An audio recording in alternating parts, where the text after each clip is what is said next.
Bueno, pues Juan Carlos, cuando tú quieras.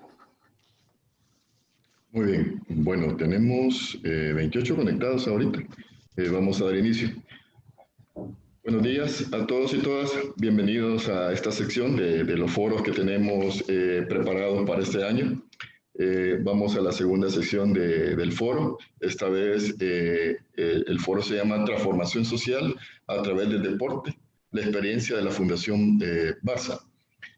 Transformación Social es un gran título y es un gran reto para cualquier sociedad en la región. Y justamente cuando me dijeron que me iba a tocar dar las palabras de apertura, yo pensaba en todos los datos de niñez y juventud que tenemos en la región, ese bono demográfico y hablar de esas bondades que tenemos en toda la región latinoamericana sobre la población joven. Y quizás quiero centrarme en tres cosas. Primero, el deporte es una herramienta de prevención, de convivencia, que le cambia la vida a los niños y a los jóvenes. Esa herramienta tiene mucho que ver cuando uno piensa esa mirada, cuando uno imagina esa mirada de niños y jóvenes que han pasado por nuestra vida, que han tocado a nuestra puerta, cuando saben que somos referentes deportivos y que confían en nosotros.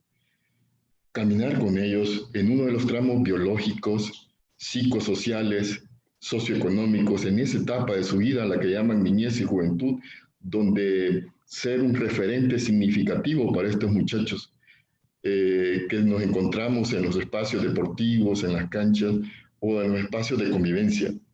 Estar y compartir sus alegrías, sus tristezas y sus sueños, escucharlos, hablar de todo lo que tienen planeado y aún a pesar del contexto de violencia en el que estén viviendo, aún a pesar de la pobreza, de los problemas que tengan en su familia, pero escucharlos y verles sonreír sus sueños al tocar una pelota de fútbol, una pelota de básquet y cualquier otro tipo de deporte. Ser referente para ellos en temas de disciplina, de tener amor con ellos y para ellos, paciencia y una constancia de acompañamiento. Acompañarlos en sus esfuerzos, construir con ellos, junto a ellos, el coraje para enfrentar la vida a través del deporte, de las cosas que a veces parecen difíciles de lograr, pero que conforme al entrenamiento, a las tácticas y todo, se van aprendiendo nuevas habilidades y ver la cara de satisfacción de estos muchachos al saber que lograron superar esa barrera. Dar un paso más. Eso es lo que hace el deporte. Enseña a los jóvenes, a los niños y a las niñas a dar un paso más. Don Bosco, en su sistema y su método preventivo, hablaba de ese amor demostrado, eso que tiene significado, el llegar antes. Como sabemos, nuestra región ha sido muy golpeada por la violencia, pero ¿qué pasaría si llegamos antes de que los jóvenes se metan en violencia, en delincuencia? Les ahorraríamos todo ese trauma que tienen que pasar por el sistema penal, a convivir con verdaderos delincuentes, a tener contacto con profesores que realmente les enseñan caminos distintos. El deporte se vuelve un referente. Y la Universidad Don Bosco tiene una maestría en prevención de violencia y cultura de paz. Apostamos a la prevención de violencia juvenil y justamente ahora quiero agradecer en especial a Jesús Rivera del Instituto SDB, que nos ayuda a estas coordinaciones y que estamos trabajando en coordinación interinstitucional para poder buscar los temas que nos puedan ayudar a crecer como sociedad en temas de prevención, de convivencia. También agradezco a Nicolás Rubio de España. Él es el responsable del área de internacional de la Fundación Barcelona y qué mejor comenzar el año con uno de los clubes más grandes del mundo. Entonces, cualquiera que ve esta camiseta a nivel mundial, el fútbol nos une, la pasión del deporte nos une también y justamente un club tan grande como es el Barcelona, que es más que un club, y para todos los que hemos pasado por esos espacios deportivos, indistintamente qué deporte sea, sabemos que el deporte nos despierta, nos da vida. En esta pandemia sabemos que los jóvenes tienen problemas y tienen problemas de encierro, de contacto humano, y ahora vamos a conocer cómo la Fundación transforma desde la parte social, transforma la vida de niñez y juventud. Dejo con ustedes a Jesús Rivera, quien va a introducir sobre el tema, antes de darle la palabra a Nicolás. Adelante, Jesús.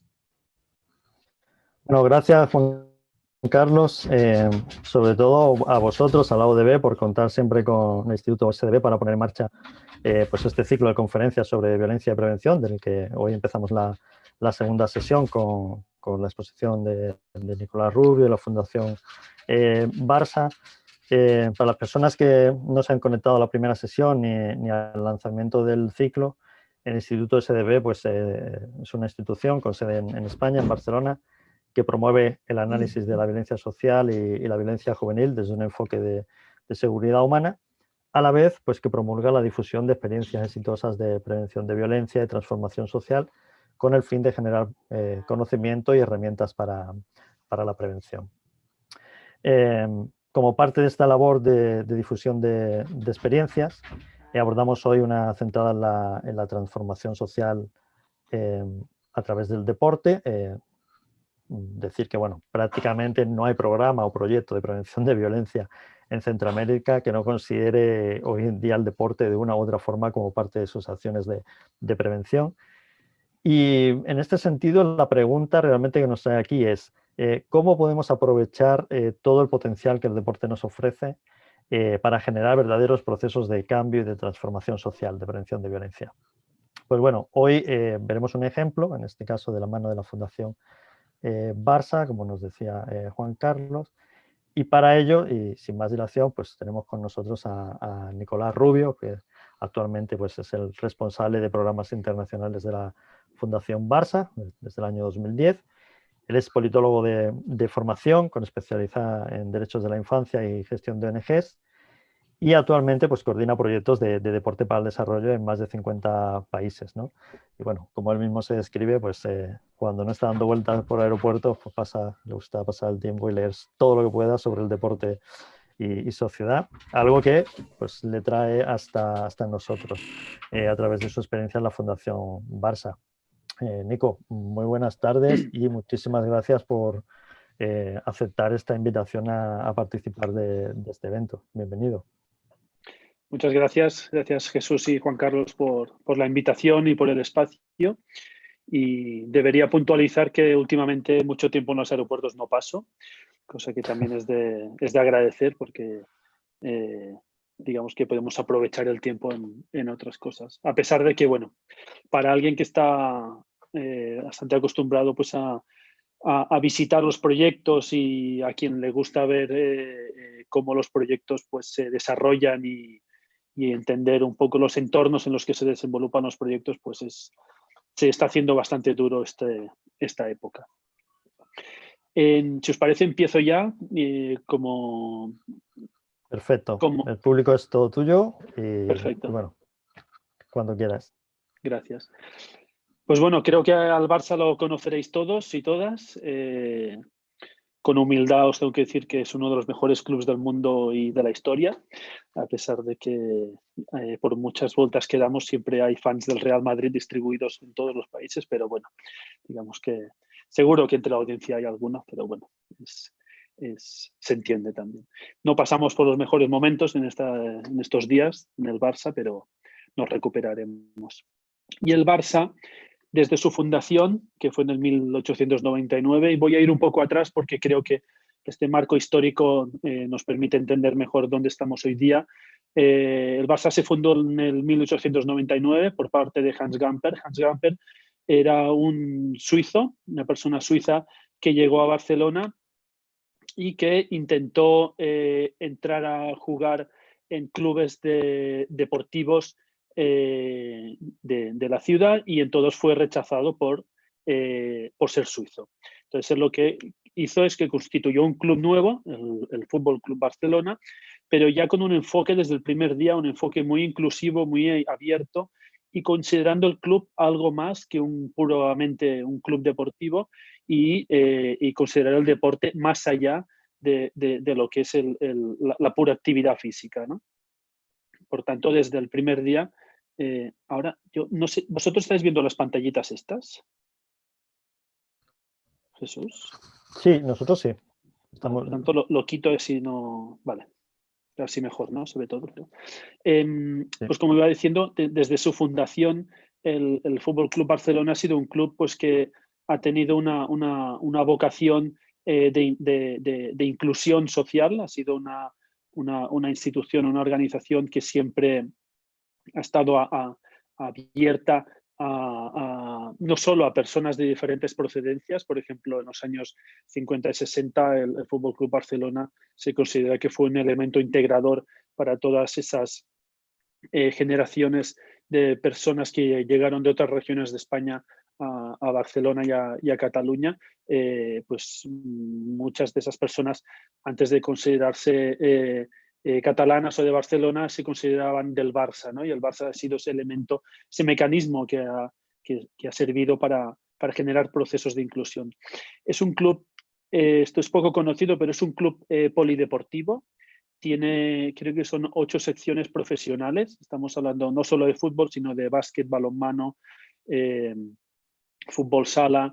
Tenemos también voleibol, rugby, habíamos tenido béisbol. O sea, ahí entre todo creo que son unos 24 deportes diferentes y a la vez es un club que, como muchos sabréis, en Europa hay muchos clubes que últimamente pues, han adoptado formas digamos que empresariales, y el Fútbol Club Barcelona sigue siendo uno de los pocos clubes en España y en Europa pues que mantiene su formato de asociación deportiva y que cada 4 años escoge presidente o presidenta bueno, se escoge una junta directiva en la cual hay una presidente o presidenta, y siempre ha mantenido esta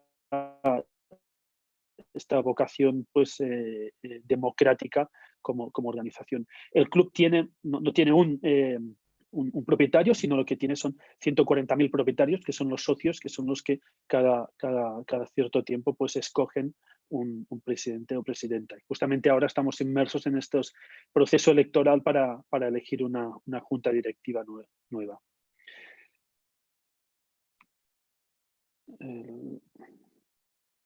El Barça, quizás recordaréis hace unos años, ¿no? Que se constituyó un equipo muy exitoso en cuanto a resultados deportivos, pero que a la vez era un equipo que transmitía nosotros lo llamamos que transmitía unos valores, ¿no?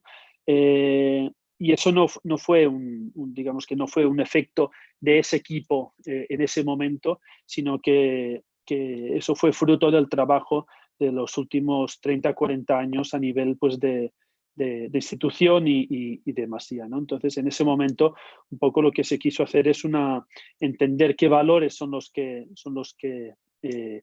motivaban y fomentaban y estructuraban ese trabajo a largo plazo, y se creó como este sistema de valores que es el que hoy en día sigue marcando a la institución, y es el que también desde la Fundación pues, nos comprometemos a fomentar y a priorizar por encima de todo.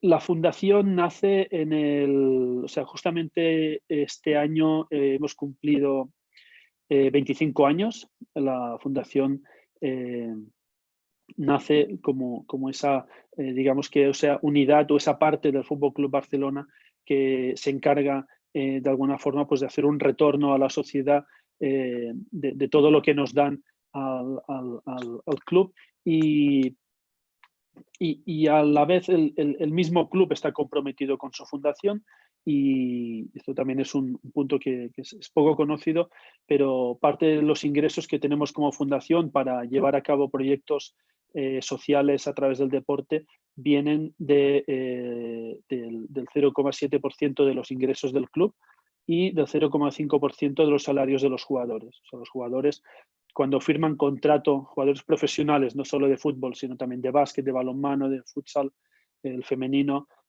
todos estos profesionales del deporte que firman con el Barça, firman voluntariamente esa cláusula de que ceden esa parte de sus salarios a la fundación. Son recursos que para nosotros son recursos propios que nos garantizan pues, poder ponernos en marcha y que de alguna forma nos ayudan en todos nuestros procesos. La misión de la Fundación del Barça es la de apoyar a niños, niñas y jóvenes a través del deporte. Aquí añado la actividad física y el juego, con el propósito, con el objetivo de contribuir a crear una sociedad más inclusiva e igualitaria, un poco queriendo dar continuidad a esa apuesta inclusiva y democrática que desde su fundación el club tuvo como parte fundamental del club. ¿Qué es lo que hacemos desde la fundación? Básicamente 3 líneas estratégicas primordiales, que son la prevención de la violencia, y aquí trabajamos contra el bullying, el acoso entre iguales, que es un problema que está muy extendido y más que extendido, está muy detectado y trabajado a nivel de sistema escolar, de sistema educativo, pero está muy poco trabajado a nivel de deporte con niños y niñas, lo que llamamos el deporte base. Y un poco lo que hemos estado trabajando es cómo generar esas herramientas para todos esos chicos, chicas y educadores, entrenadores y entrenadoras, para poder detectar situaciones de acoso entre iguales en sus equipos y cómo poderlos trabajar para evitar que vaya a más. Una línea que después voy a profundizar un poco más, que es la línea de cómo usar el deporte como una herramienta para prevenir las conductas agresivas entre jóvenes. Una segunda línea de trabajo que es la promoción de la inclusión social, que aquí trabajamos todo un componente de bienestar pediátrico, que básicamente lo trabajamos con niños y niñas que están hospitalizados y a los que el contacto con jugadores y jugadoras pues les ayuda en sus procesos de recuperación.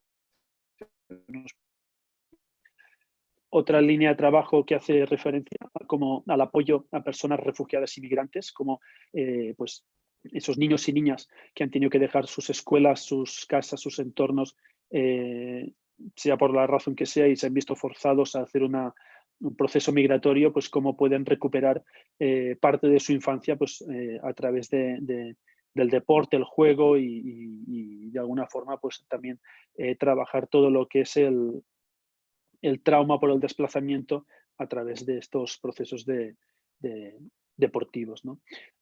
Contra la exclusión social trabajamos sobre todo una cuestión de cómo generar inclusión social de colectivos vulnerables, el deporte como una herramienta que digamos que iguala a todos los niños y niñas, no hay diferencias, y en este sentido la última de las líneas de este bloque es por la diversidad, que hace referencia sobre todo a nuestro trabajo con niños y niñas con algún tipo de discapacidad.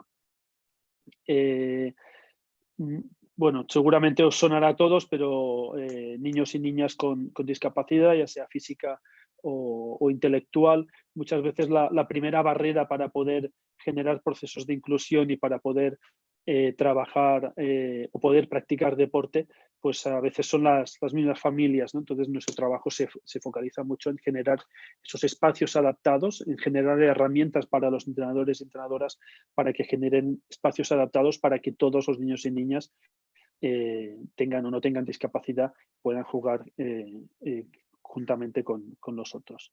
Y una última línea de trabajo, que es el de acceso a la educación.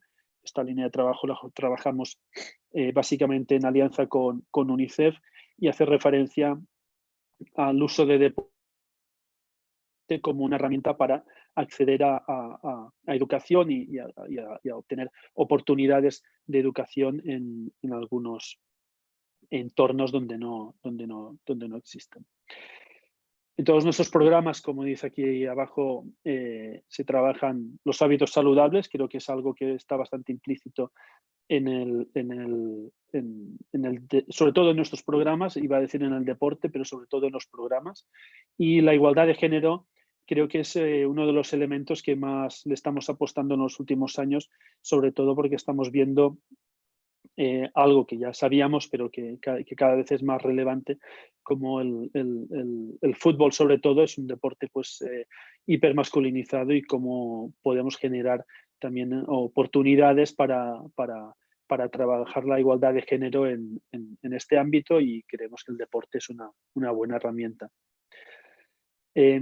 4 datos sobre la fundación. Hemos trabajado en la temporada pasada en 50 países, más de 1,5 millones de beneficiarios, y el presupuesto de la fundación, que no solo viene a través de los ingresos a partir de club y jugadores, que también vienen pues, por todo el ejercicio de captación de fondos que hacemos, el 85% va a misión social, ¿no?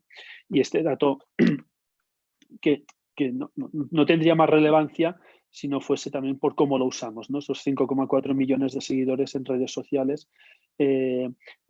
Nosotros como fundación tenemos la suerte, aunque también tienes una moneda de dos caras, pero tenemos la suerte de que trabajamos con el logo, por decirlo de alguna forma, con la imagen del Fútbol Club Barcelona y con la imagen de sus jugadores, y muchas veces parte del poder de nuestras actividades cae en que podemos usar ese poder de atracción pues para un bien social y para un bien común, ¿no?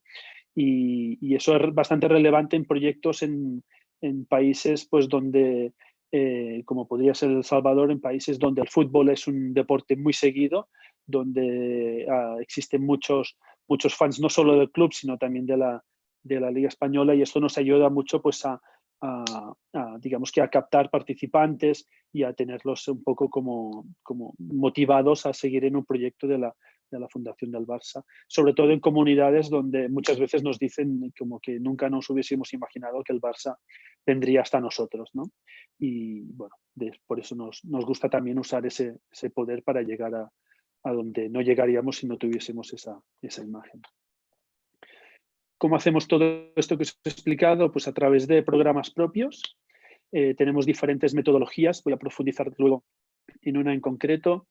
A través de alianzas, trabajamos siempre en alianza con entidades locales. Intentamos siempre involucrar a organizaciones públicas en nuestros proyectos, también como un elemento de sostenibilidad, pero sobre todo porque creemos que nuestro papel es el de transferir conocimiento, metodología y generar procesos también de fortalecimiento de capacidades locales, y por eso nos gusta mucho trabajar con organizaciones públicas de los países donde queremos trabajar, porque nos ayuda a transferir y a fortalecer esas organizaciones y bueno, las colaboraciones siempre son muy fructíferas. Trabajamos mucho a través de campañas, un poco relacionado con lo que os comentaba antes, cómo podemos usar el poder de la marca del Barça para generar un bien social, y le damos mucha importancia a cómo todo ese conocimiento que se genera alrededor de los proyectos en diferentes partes del mundo, cómo lo podemos pues, recopilar, sistematizar y difundir, y un poco es lo que hacemos, ¿no? La metodología que os voy a contar más en detalle ahora se llama FootballNet. Es una metodología que lleva 10 años de desarrollo, y cada proyecto que realizamos con esa metodología nos ayuda a mejorar la propia actividad. Esto es básicamente en el sistema de objetivos del desarrollo de la Agenda 2030 de Naciones Unidas. Un poco hicimos el ejercicio de identificar a qué objetivos, a qué ODS nuestros proyectos contribuían. Este es un poco el sistema de ODS que hemos identificado. Y antes de avanzar más, quería hacer un parón para establecer dos definiciones, ¿no? Porque nosotros como fundación decimos que usamos el deporte como una herramienta de desarrollo, que usamos el deporte como una herramienta pues, de prevención, que usamos el deporte como una herramienta de transformación. Por tanto, para nosotros el deporte es un medio, es el cómo trabajamos, pero para nada el deporte es el fin, ¿no? Existen otros departamentos en el club que se dedican pues, al scouting, ¿sí? A detectar jugadores y jugadoras, se dedican a la excelencia a nivel deportivo, a la excelencia a nivel médico en el deporte, pero para nosotros nuestro objetivo es puramente social, y lo que nos interesa es usar el deporte focalizado en esos objetivos, ¿no? Por eso, para nosotros deporte, y estamos en línea con lo que se establece en el plan de acción de Kazán, es el deporte incluye el juego físico, la actividad física, la recreación, danza y juegos pues tradicionales, juegos competitivos.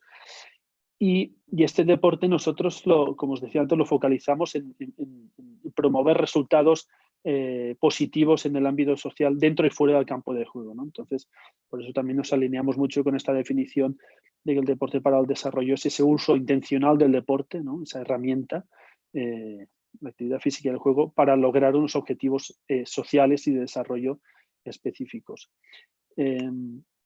Y un poco en este marco, ¿no? En estas dos definiciones es donde se desarrolla la metodología, que es la que os voy a comentar más en detalle, la metodología FootballNet, que nació ahora hace 10 años,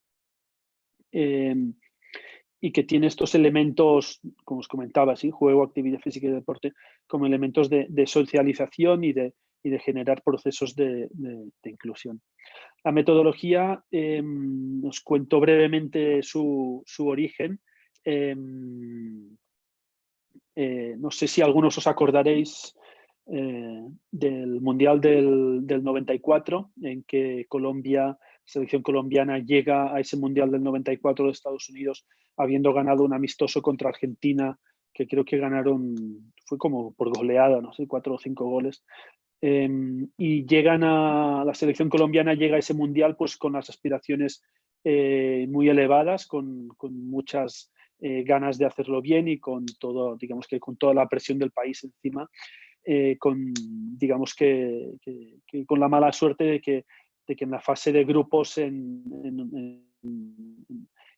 que estaba todo pendiente de un partido contra Estados Unidos, y ese partido lo pierden en parte por culpa de un autogol que se hizo el jugador Andrés Escobar en propia puerta.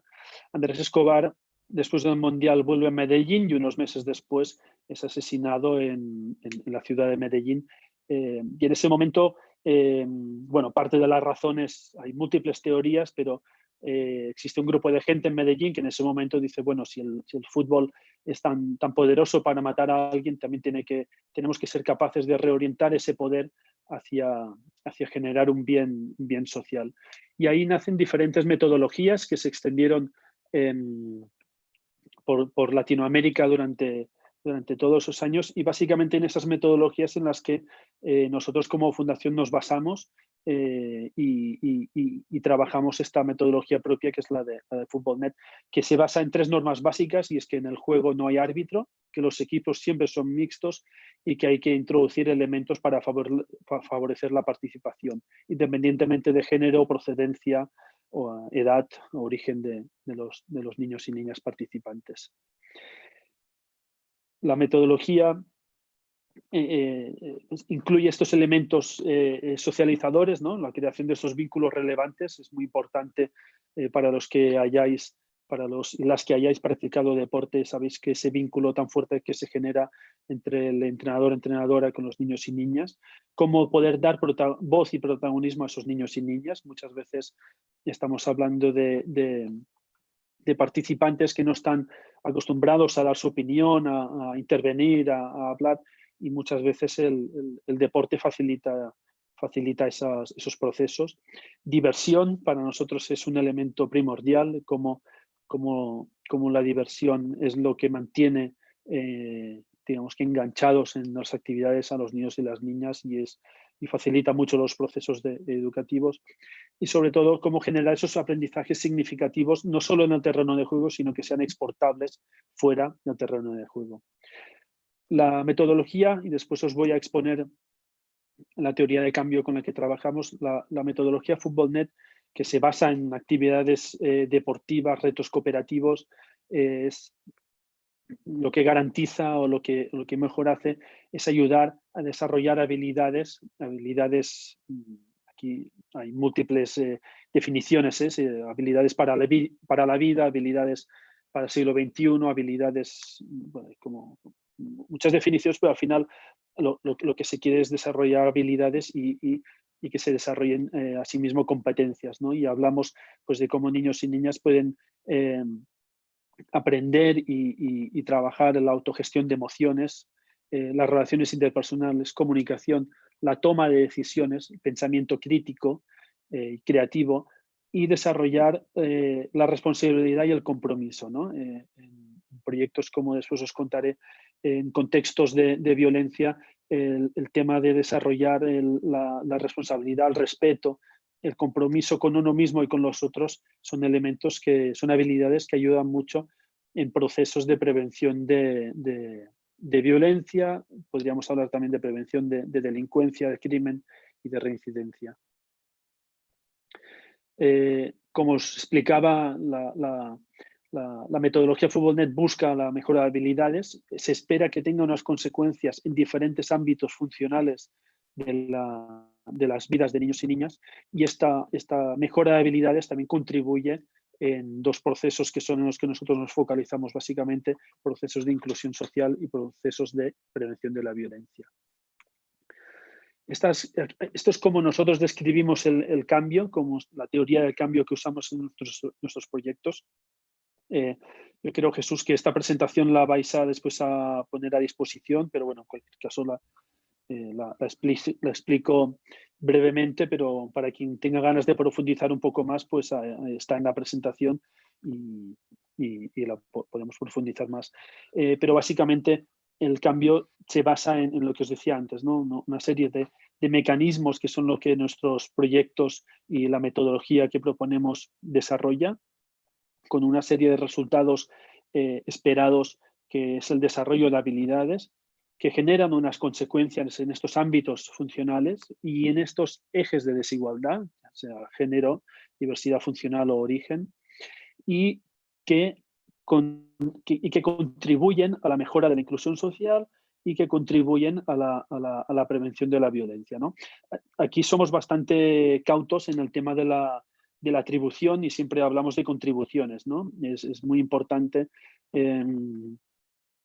ser honestos como profesionales del ámbito social en cómo nuestros proyectos contribuyen, ¿no?, a estos grandes objetivos, ¿no? Nunca contribuyen por sí solos, sino que siempre forman parte de una visión más amplia, y por eso es tan importante, como os decía antes, digamos que coordinar y articular las actuaciones con otros organismos, con otras instituciones, con otros actores que le apuntan a los mismos objetivos, ¿no? Mientras más coordinadas estén las acciones, mientras más holística sea la visión, más amplias van a ser las contribuciones.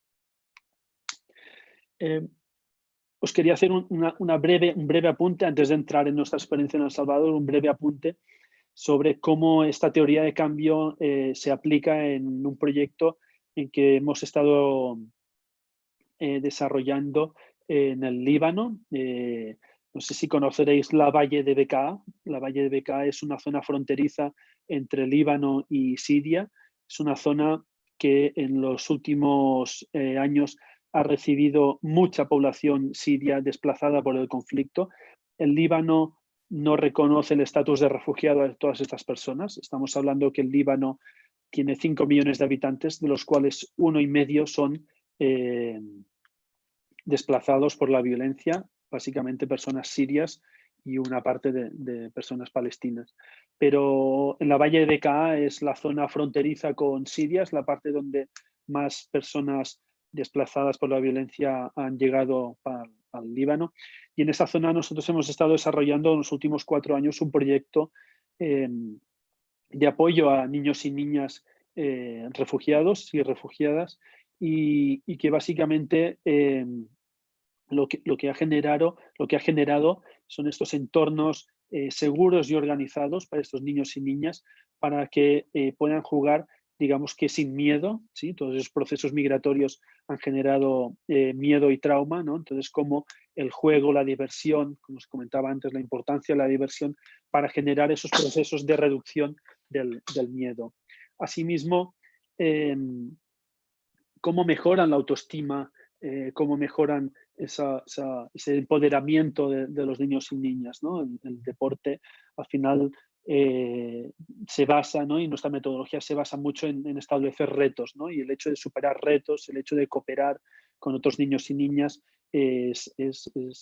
ayuda mucho a fortalecer la autoestima que muchas veces se ha visto mermada en esos procesos migratorios. Y el último elemento que os quería comentar es sobre cómo el deporte es una herramienta formidable para generar procesos de amistad, ¿no? En estas actividades que nosotros hemos tenido en la Valle de Bekaa, no solo teníamos a niños y niñas de procedencia siria, sino que teníamos a niños y niñas locales, ¿no? Y es algo que nos ha pasado muchas veces, que en las primeras sesiones los niños y niñas, digamos, refugiados con locales, ni se daban la mano, pues porque los locales decían que esos niños y niñas sirias pues traían enfermedades, estaban sucios y no se lavaban. Bueno, o sea, pues todo ese tipo de prejuicios y estigmas que se generan alrededor de este tipo de población refugiada. Eso era en las primeras de las sesiones. Al cabo de 4 o 5 sesiones, esos niños y niñas era como si fuesen amigos de toda la vida, ¿no? Entonces, ese poder de juntar, ese poder que tiene el deporte de igualar a niños y niñas, de que son iguales, de que da igual el origen, da igual la edad, da igual el género, y que la diversión hace que se generen procesos de socialización y de amistad entre ellos. Y esto es un poco los elementos que nosotros usamos en nuestros proyectos, ¿no? Cómo generar inclusión con esta herramienta tan útil como es el deporte, la actividad física y el juego. En El Salvador, como comentaba antes a Juan Carlos, El Salvador es un país que nos interesa mucho a la Fundación del Barça. De hecho, en las estrategias que tenemos para los próximos años es uno de los países donde queremos poner el foco, porque es un país donde por mi experiencia, se entiende muy bien el poder del deporte como una herramienta de transformación. Hay mucha conciencia de cómo el deporte puede ser útil en esos procesos de prevención de la violencia, y para nosotros esto es muy relevante, ¿no? Hemos tenido otras experiencias, y bueno, puedo poner casos como, por ejemplo, en Japón. En Japón es una sociedad muy avanzada, pero nos cuesta horrores transmitir ese concepto del deporte como un elemento de transformación social, ¿no? En cambio, El Salvador es un lugar donde siempre nos ha sido muy propicio para trabajar y para desarrollar estas metodologías. Hemos trabajado, estos son datos del último año, hemos trabajado con la Fundación POMA y con FUSAL, la Fundación Salvadoreña, en un proyecto que tenía 2 entornos básicos de actuación. El primero era el Parque Cuscatlán, en la ciudad de San Salvador, que supongo que vosotros lo conoceréis mucho mejor que yo, pero bueno, es un parque que se ha reformado, es un parque nuevo, pero el parque tenía de entrada un problema que era el de apropiación del espacio público, porque al haber sido reformado se necesitaba generar un proceso que ayudase en eso, ¿no? Entonces, pusimos en marcha el proyecto, estuvimos haciendo una serie de sesiones regulares hasta que el virus nos lo permitió, y a la vez estuvimos trabajando en centros escolares. En este caso, sobre todo trabajamos con profesorado de educación física de esos centros escolares para aportarles esta metodología FootballNet como una herramienta más en su día a día, cómo ellos podían mejorar su trabajo en sus aulas de educación física a través de esta metodología. Y finalmente tuvimos un evento, es el Festival FootballNet, donde vienen este grupo de niños y niñas. Como veis, muy pocas, bueno, iba a decir muy pocas niñas, pero realmente en muchos de nuestros proyectos nos es complicado el de tener un 50% de niños y niñas, que es lo que siempre le apuntamos. Este proyecto, juntamente con otros proyectos en que el foco ha tenido bastante, ha estado puesto en lo que es la prevención de conductas agresivas, se generan contribuciones muy relacionadas con el fomento de la empatía y la tolerancia entre los participantes. Obviamente, el desarrollo de habilidades para la vida, y en proyectos como el de El Salvador, pero también hemos tenido el mismo efecto en ciudades como Bogotá, como en Rosario en Argentina o como en Río de Janeiro, el hecho de organizar y de tener proyectos que usan el deporte y que son organizados y seguros generan percepción de seguridad en el entorno de donde pasa el proyecto, ¿no? Y esto es bastante relevante porque nos ayuda a romper prejuicios de lo que pasa en una cancha de fútbol o en un parque o en una plaza, ¿no? La actividad deportiva no es insegura, sino que tiene que generar la percepción contraria, la de seguridad. La apropiación del espacio público, esto es algo que en Bogotá fue muy evidente, como una actividad deportiva consigue desplazar actividades como por ejemplo microtráfico, que es lo que estaba pasando en ese entorno. Esa actividad deportiva ayuda a esa apropiación del espacio.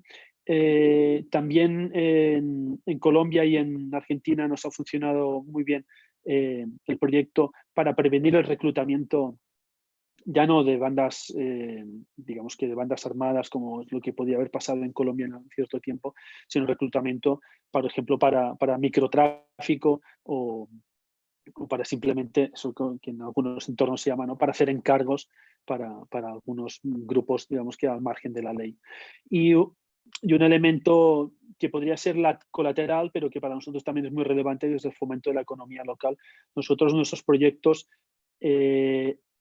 siempre son implementados a través de agentes locales, siempre son implementados a través de personas lo más cercanas a la comunidad en la que queremos trabajar. O sea, nosotros como fundación no vamos a desplazar a personas a implementar actividades con niños y niñas porque seríamos como extraterrestres aterrizando en un lugar que no sabemos cómo funciona, y por eso siempre usamos comunidad local, agentes locales, y todas las producciones a nivel de proyecto siempre son a nivel local para también fomentar y ayudar al máximo a las comunidades donde vamos a trabajar. Un poco para acabar, que creo que ya estoy sobre el tiempo, una reflexión final, porque entiendo que muchos de vosotros sois, digamos que profesionales del ámbito de la prevención y que seguramente podéis tener el deporte como un elemento de trabajo. Simplemente la reflexión de que las actividades deportivas por sí solas no reducen riesgos o aumentan factores de protección frente a violencia, frente a delincuencia, sino que lo que es relevante es cómo usamos la actividad deportiva, ¿sí? Cómo la planificamos, cómo la construimos, cómo definimos los objetivos, cómo organizamos esa actividad. Y en estos procesos de organización, de planificación, algunos elementos que últimamente hemos estado reflexionando en cómo los deberíamos tener en cuenta, ¿no? En estos procesos de planificación, y nos lo intentamos aplicar a nosotros mismos desde la Fundación Barça, y es que debemos tener en cuenta, ¿no? cómo el proyecto debe fomentar la inclusión y el acceso para todos, independientemente de, como decía antes, de origen, capacidad, edad, género. Es importante tener en cuenta el tipo de deporte mediante el cual vamos a trabajar. El deporte, el fútbol, como os he dicho antes, es un deporte que está hipermasculinizado y que, por tanto, conlleva unos efectos. El hecho de tener múltiples deportes ayuda en muchos aspectos. Tiene que haber un equilibrio entre participación y competencia y competitividad. Podría parecer que nosotros en nuestros proyectos rechazamos la competitividad, pero nada más allá. Siempre aceptamos que la competitividad es parte del deporte, pero tiene que ser bien orientada y tener un equilibrio, ¿no? con la participación y de que todos se sientan cómodos compitiendo, ¿no?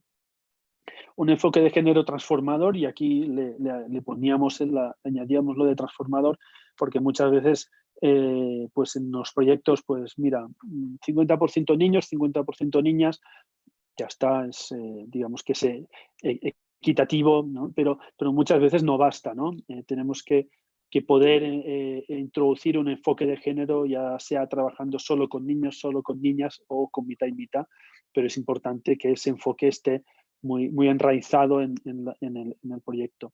Generar un clima y una cultura de acogida, o sea, nadie, no se tiene que rechazar a nadie, y eso tiene que ser algo que esté en el clima del propio proyecto. Generar normas y establecer estándares apropiados para las edades de los niños y las niñas y apropiados para los entornos donde se trabaja. Introducir un enfoque participativo.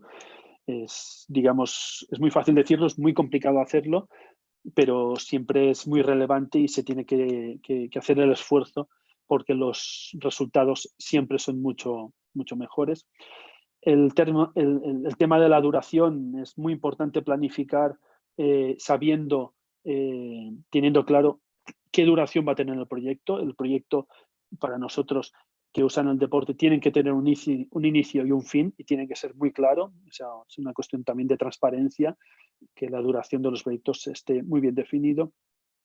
Y finalmente, los proyectos, en nuestra opinión, tienen que crear las condiciones para que esos aprendizajes se transfieran a la vida diaria de los niños y las niñas. Esa experiencia, esos valores que desarrollan, esa experiencia de los valores, cómo la pueden trasladar a su día a día y, por tanto,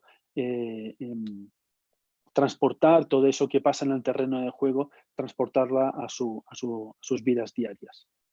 Y hasta aquí.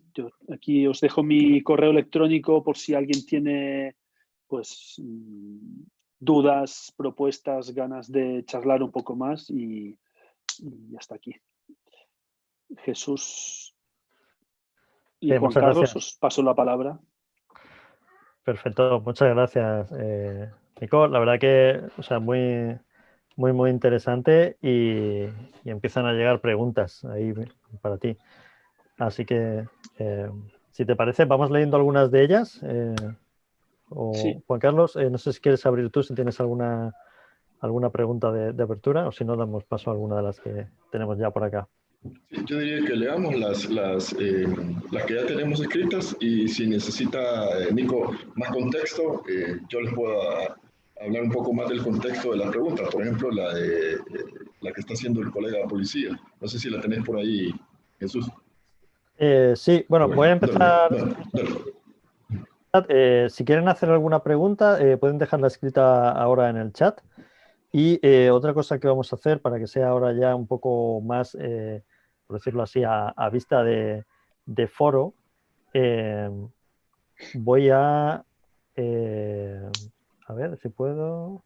Pueden abrir sus cámaras en este momento. Creo que ya no lo tienen bloqueada esa opción. Y al menos así les vemos a todos las caras. Bueno, voy leyendo preguntas mientras. Lo que sí, si pueden, a ver, silenciaré de momento a todos. Pueden abrir las cámaras, pero dejo los micros cerrados para no generar interferencia. Vamos a ver, empezando por acá, tenemos una pregunta, Nicolás, que nos dice que cuál es vuestra estrategia de financiamiento de proyectos y qué requisitos deben cumplir sus potenciales aliados. Son dos en una. ¿No se me oye ahora? Sí. Ah, a ti, perdón. Sí, se te escucha. Sí, a ti no, te silencié a ti también, perdón. A ver.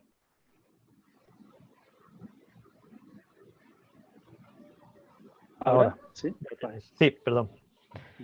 ¿Pudiste oír la pregunta? Sí, a ver, espera, que la estoy... Bueno, he visto que aquí Sergio García se acuerda del partido, fue 5-0, el de Colombia con Argentina. O sea, eso sí. Está bien. El de la estrategia de financiamiento, o sea, ¿cuál es la estrategia de financiamiento de los proyectos? ¿Qué requisitos deben cumplir los potenciales aliados? Mira, básicamente nosotros desarrollamos proyectos, todos los proyectos que desarrollamos a nivel internacional necesitan de un partner financiador.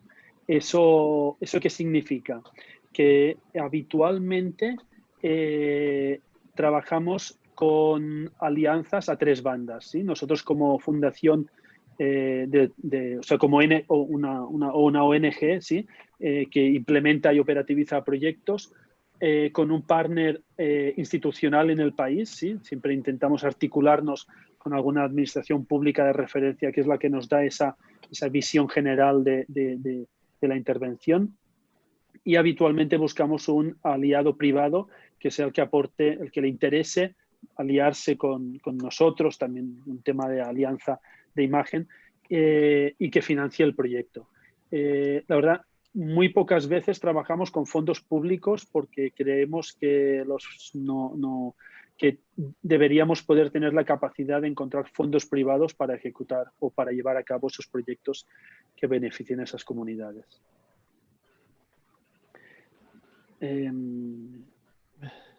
Si quieres, hay una más abajo, Carlos, nos dice cómo han medido los datos de impacto en población refugiada en el Líbano. Imagino que... Sí, aquí, bueno, aquí como os decía antes, todas nuestras evaluaciones, todos los proyectos se evalúan y se evalúan, pero desde un punto de vista de contribución a impacto, y en ese sentido nos focalizamos mucho en entender cómo hemos ayudado al desarrollo de habilidades entre niños y niñas. En este caso en el Líbano, trabajamos a través de datos cuantitativos, cualitativos, y en el cualitativo trabajamos a través del MOSIF, ¿cómo se llama? Most Significant Change, creo que era como metodología. Y bueno, para quien tenga, la verdad yo no tengo mucho conocimiento de cómo se hizo, pero para quien le interese, esos resultados están publicados en la web de la Fundación del Barça, que voy a intentar buscar el enlace y os lo cuelgo aquí en el chat. Muy bien. Hay un comentario, Nico. Dice, soy policía en El Salvador. Actualmente estoy impulsando proyectos de prevención. Me gustaría tener una reunión para ver posibilidades de articulación y esfuerzos. Perfecto. Justamente en la ciudad, como os decía antes, en la ciudad de Bogotá trabajamos con la Secretaría de Seguridad y eso tenía un componente de trabajo con la policía del municipio. Y bueno, ahí ha quedado mi correo electrónico y quien tenga interés, pues estamos en contacto, no hay problema. Perfecto. Nos dicen otra pregunta por acá, Nico, ¿cuál es la duración media de una de vuestras intervenciones, de uno de vuestros proyectos? Nuestros proyectos habitualmente los sincronizamos con cursos escolares, o sea que habitualmente trabajamos en fases de 9-10 meses e intentamos que los proyectos tengan una duración de 3 años. No siempre es factible porque 3 años es mucho tiempo, sobre todo a nivel de financiación es complicado de mantener, pero sí que intentamos que esa duración de 9-10 meses sí que la tengamos al menos. Por nuestra experiencia, se empiezan a ver cambios significativos en las habilidades a partir de las 30-35 sesiones con niños y niñas. Por tanto, siempre intentamos que esas duraciones tenerlas garantizadas. Tenemos una pregunta acá. Bueno, en realidad son varias preguntas, pero creo que son interesantes. Nos las envía Darío Salmerón. Y nos pregunta, Nico, ¿cuál es la inversión en un joven de El Salvador versus uno que está en España o Líbano? O sea, si la diferencia de inversión es mucha. Y por otro lado, una segunda pregunta, ¿cuánto tiempo invierten en un joven y hasta qué edad apoyan a un niño o niña adolescente? Es decir, alguien que entre a un programa de la Fundación Barça, ¿qué recorrido tiene? Imagino si es solo un proyecto o tal, o si FootballNet tiene un proceso de seguimiento a los jóvenes en las comunidades o se limita solo a lo que es el trabajo en la cancha. Cuando se habla de inversión, entiendo que es inversión económica.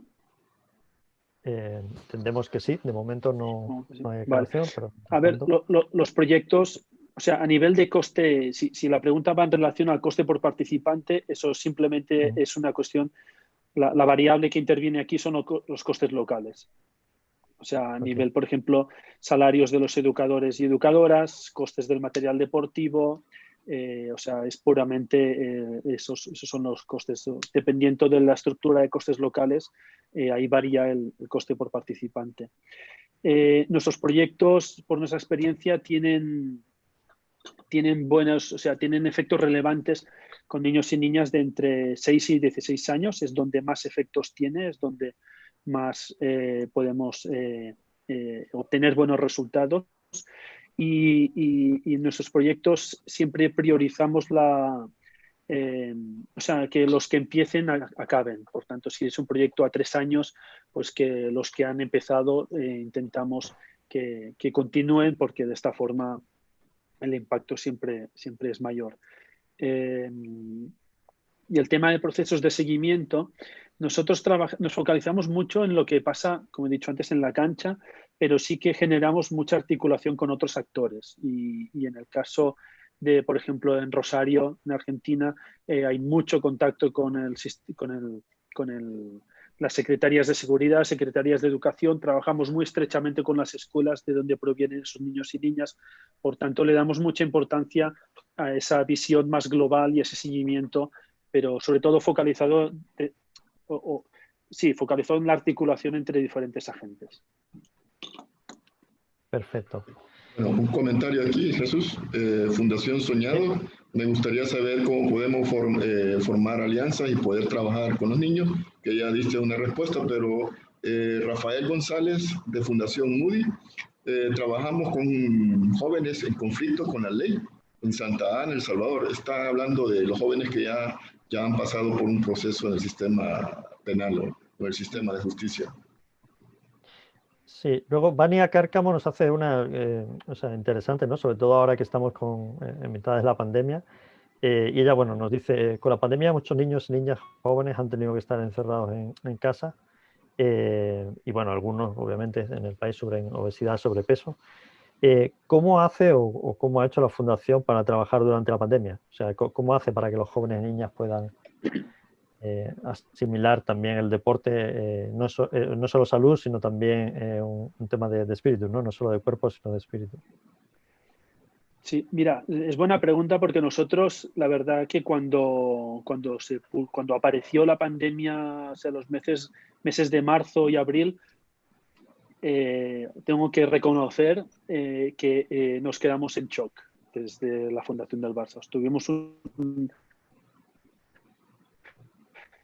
unas semanas que no sabíamos qué hacer, o sea, no sabíamos para dónde tirar, porque nuestro modelo de trabajo se basa en reunir a niños y niñas en un espacio físico concreto alrededor de un balón o de unos implementos deportivos, y para hacer una actividad física donde obviamente hay contacto, ¿sí? Por tanto, ese modelo de trabajo nuestro es lo que se vio cuestionado y, digamos que, prohibido de un día para el otro, ¿no? Entonces, la verdad, tengo que reconocer que nos costó reaccionar porque nuestro modelo se había visto puesto en cuestión y no podíamos seguir trabajando como trabajábamos habitualmente.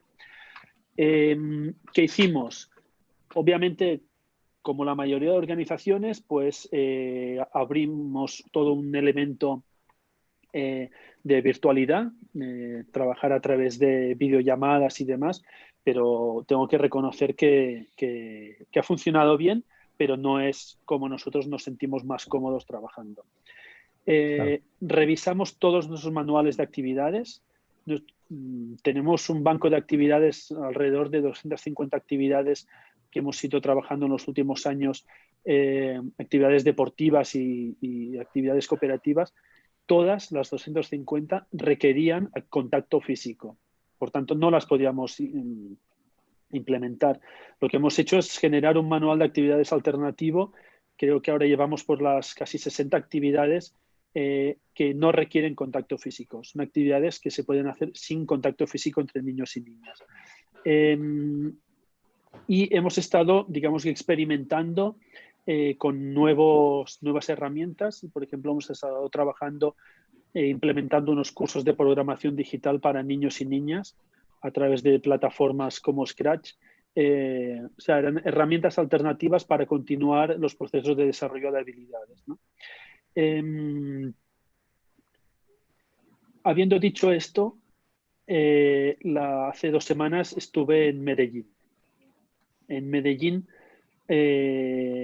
nos dimos cuenta de algo, y es que, a pesar de que existan los confinamientos, a pesar de que existan los encierros, a pesar de que existan todas esas medidas, los niños y las niñas no dejan de ser niños y niñas, y a la que pueden salen de casa, salen a jugar, Estuve, como os decía, en Medellín, estuve en la Comuna 1, arriba de todo del monte, donde ya no llega la camioneta y empiezan las escaleras, sobre todo barrios de invasión de personas migrantes de Venezuela. Y los niños y niñas, bueno, los padres y las madres de las familias obviamente tienen que salir de casa para trabajar o para, o sea, en lo que puedan, y los niños y niñas no se quedan en casa. Los niños y niñas están jugando, están por las calles, están en las canchas. Por tanto, sí que creo que aquí nosotros es algo que tenemos que ponernos seriamente a trabajar, y es en retomar y en generar nuevas actividades para todas esas comunidades donde el confinamiento y el encierro no es tan factible como nos parece. O sea, en Barcelona y en Europa es una cosa, y quizás en ciertos barrios de ciertas ciudades latinoamericanas es factible, pero en las comunas como las que hemos estado visitando no es factible ese encierro. Por tanto, tenemos que estar muy atentos a eso también. Perfecto. Vamos a abrir. Fátima Gabriela, hace un rato que ha levantado la mano por insistencia. Le vamos a dejar hacer la pregunta porque he intentado por el chat consultarle sobre cuál era. Así que, Fátima, si abres cámara, te activo micro y puedes lanzar tu pregunta. Aquí estamos. Buenos días. Sí, es solamente preguntarle, ¿verdad? Yo trabajo en un proyecto deportivo de prevención de violencia. Justamente combinamos, ¿verdad? Un poco de educación con lo que es el deporte, ¿verdad? El deporte como enganche para que los jóvenes lleguen a nosotros, y pues la parte educativa para que puedan destacar, y al tener habilidades deportivas destacadas poder obtener becas, poder tener mejores oportunidades para su futuro. Mi consulta es si se puede de alguna forma hacer alianzas con Fundación Barcelona para que, digamos, unir esfuerzos en el trabajo que se hace con los chicos de este lugar, del municipio de Soyapango, que acá pues es uno de los municipios más conflictivos que tenemos en el país, ¿verdad? Entonces esa era mi consulta. Sí, mira, os voy a dejar mi correo otra vez en el chat. Creo que todas esas consultas y propuestas lo podemos hablar sin ningún tipo de problema.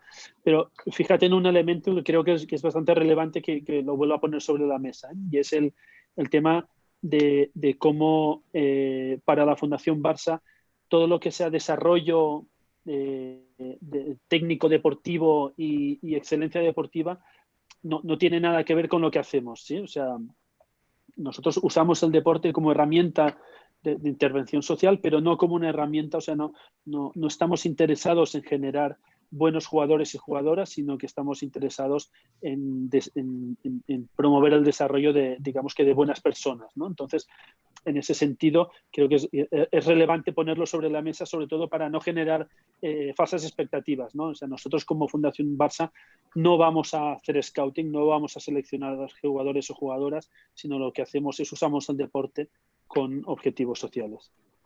Y voy a dejaros el correo, que lo he dicho muchas veces y no lo hago.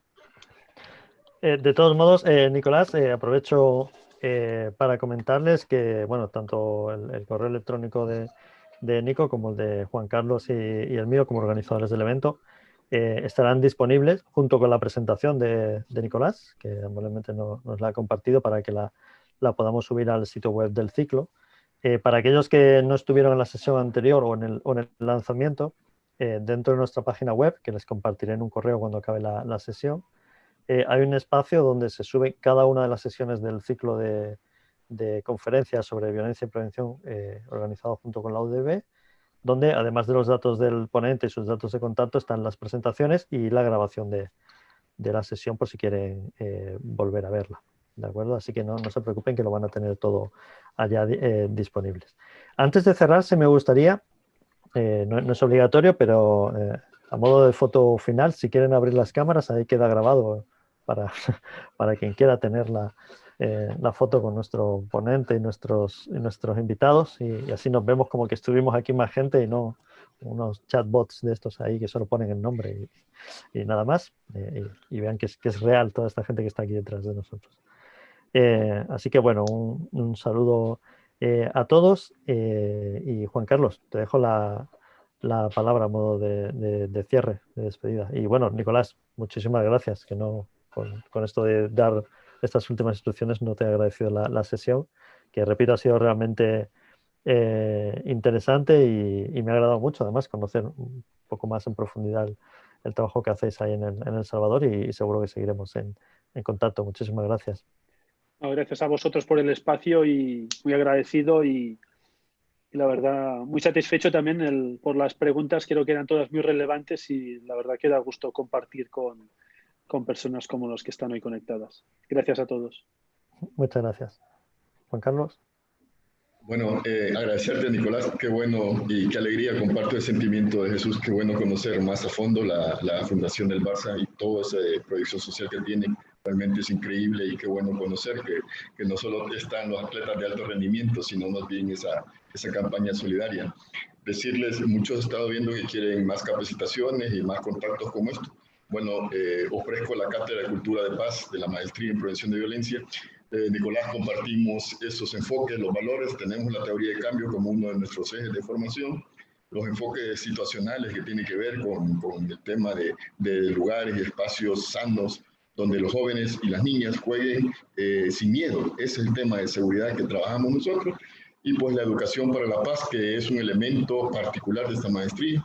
Y tenemos que trabajamos en tema de tolerancia, respeto y todo eso de acompañamiento con los jóvenes. Nuestros oratorios en la Universidad Don Bosco, en la comunidad salesiana también, que trabajan con jóvenes en riesgo, están a la orden. Y bueno, esta cátedra también ahora, en adelante también, siempre vas a estar cuando necesites algún contacto o alguna intermediación ahí con los territorios. También tenemos contacto con más o menos unas 180 alcaldías, municipalidades, y bueno, estamos a la orden y agradecemos a los que han participado, que han dejado tiempo para formarse en estos temas, y decirles eso, de que el deporte sea más que fútbol, que sea también una familia donde nos encontramos, donde nuestros muchachos pueden encontrar a un amigo, a una amiga, a un hermano. Muchas gracias.